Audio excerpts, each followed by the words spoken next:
Ano? Tira-tira lahat ito ang aking ulam ngayon. Tira-tira lahat. Tira-tira lahat. Tira-tira. Tsaka mayonnaise. Nadamihan ko ng sili. Ang hangnya. Baka mapasa lagi. Ambil lah. Mau lagi? Ito pa ba yun eh? Kena. Ambil kena. Wala dyan to. Ambil. Ang sarap. Ito ang sauce para sa ating parata. Meron din akong natira na coconut tomato rice. Sila lang kumain ito. Ito ang ating parata. Tsaka meron din akong salad. At tsaka chicken spicy mayonnaise. Ito ang aking ipalaman sa aking parata. Okay. Kain tayo. Ito may tuna siya. Lagyan natin ng chicken spicy mayonnaise. Ganyan. At saka lagyan natin ng spicy mayonnaise. Lagyan natin sa ibabaw. Kain tayo. Harap.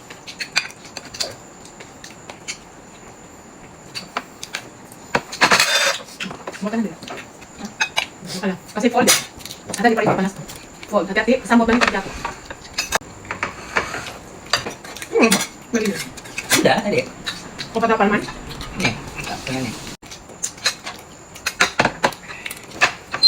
Ano?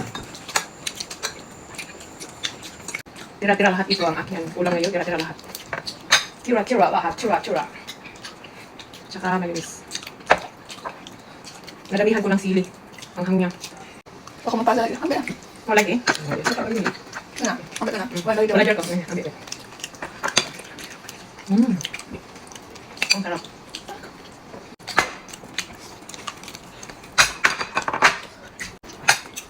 Ibus naman. Tira-tira tayo mga madam. Tira ito. At saka, salin-salin. At saka binati. Pintos. Pero masarap pa siya mga madam.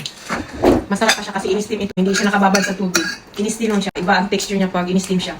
Makikita mo talaga na pira-piraso pa yung pira-piraso pa yung tigas niya. At saka yung yung lasa niya din ay hindi mag-iba yung lasa niya. Kaya naman isa. Pintos. Ang tawag namin sa Bisaya ay pintos. Sa Tagalog is binaki, no?